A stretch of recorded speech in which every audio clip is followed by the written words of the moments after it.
নমস্কার, আমি সন্তোষ চন্দ্র দাস, বিশ্ব হিন্দু ফেডারেশন বাংলাদেশ কেন্দ্রীয় কমিটির ভারপ্রাপ্ত মহাসচিব হিসেবে বলছি। 5 আগস্ট পর হতে বাংলাদেশে সনাতনীদের উপর যে নির্মম নির্যাতন, অত্যাচার, মঠ মন্দির ভাঙচুর, হিন্দুদের বাড়িঘর ধোয়ার ভাঙচুর, অগ্নিসংযোগ ইত্যাদি সহ একটা অস্থিতিশীল পরিবেশে আমরা বাংলাদেশের সনাতনীরা বিরাজমান অবস্থার প্রেক্ষাপটে অতিবাহিত করছি।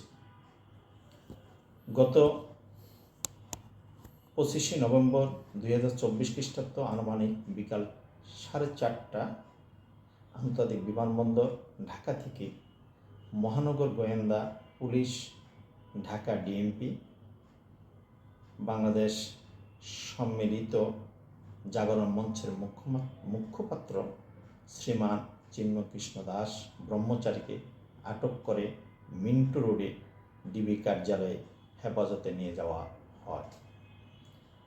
এই খবর সংবাদ ও সামাজিক যোগাযোগের মাধ্যমে ছড়িয়ে পড়লে ঢাকার ডিবি অফিসে অবস্থান সহ দেশের বিভিন্ন জায়গায় তার মুক্তির দাবিতে বিক্ষোভ ও প্রতিবাদ হয়। আমরা বিশ্ব হিন্দু ফেডারেশন বাংলাদেশের পক্ষ থেকে শ্রীমান চিন্ময় কৃষ্ণ দাস ব্রহ্মচারীর যে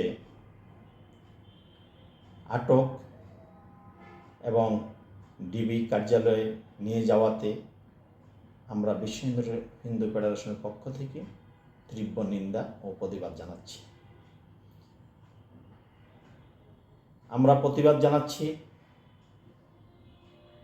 একজন নিবেদিত সনাতনীদের গণজাগরণ মঞ্চের মুখপাত্র, যিনি সনাতনীদের পাশে থেকে সনাতনীদের 8 দফার প্রাণের দাবি নিয়ে আসছেন। প্রাক্তন অধ্যক্ষ কুণ্ডলীধাম চট্টগ্রাম, একজন শিক্ষক, তার সম্মান, তার বলিষ্ঠ ভূমিকার জন্য আজকে বিশ্ববাসী থেকে সহ করে সমগ্র বাংলাদেশের সকল হিন্দু সনাতনীরা তার প্রতি কৃতজ্ঞ। সে নিবেদিতভাবে সনাতনীদের পাশে থেকে সুন্দর এবং তার অধিকার আদায়ের জন্য ত্যাগ স্বীকার করে যাচ্ছেন।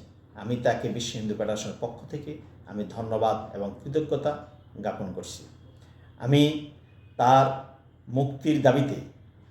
মুক্তির দাবিতে বাংলাদেশের সর্বোচ্চ পর্যায়ের যারা বিচারাধীন রয়েছেন তারা সুবিবেচনা করে অনতিবিলম্বে তার মুক্তি দেওয়া হোক, আমি বিশ্ব হিন্দু ফেডারেশনের পক্ষ থেকে জোর দাবি জানাচ্ছি।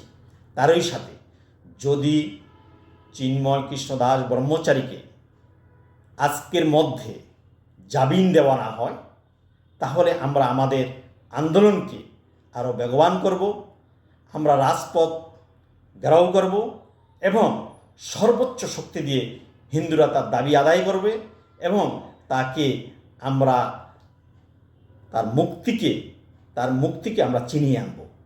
আমাদেরকে আর সনাতনীদেরকে নির্যাতন নিপীড়ন না করে আপনারা আমাদের 8 দফা প্রাণের 8 দফা দাবিকে মেনে নিয়ে অবিলম্বে আমার চিন্ময় প্রভুকে মুক্তি দিয়ে দেশ ও দশের স্বার্থে এবং ঐক্যতার স্বার্থে আজকের সনাতনীরা অপরিসীম অবস্থার প্রেক্ষাপট তৈরি করেছে। আমি বিশ্ব হিন্দু ফেডারেশনের পক্ষ থেকে সকলকে ধন্যবাদ জানিয়ে আজকের এই আলোচনা এখানে শেষ করলাম। সবাইকে নমস্কার।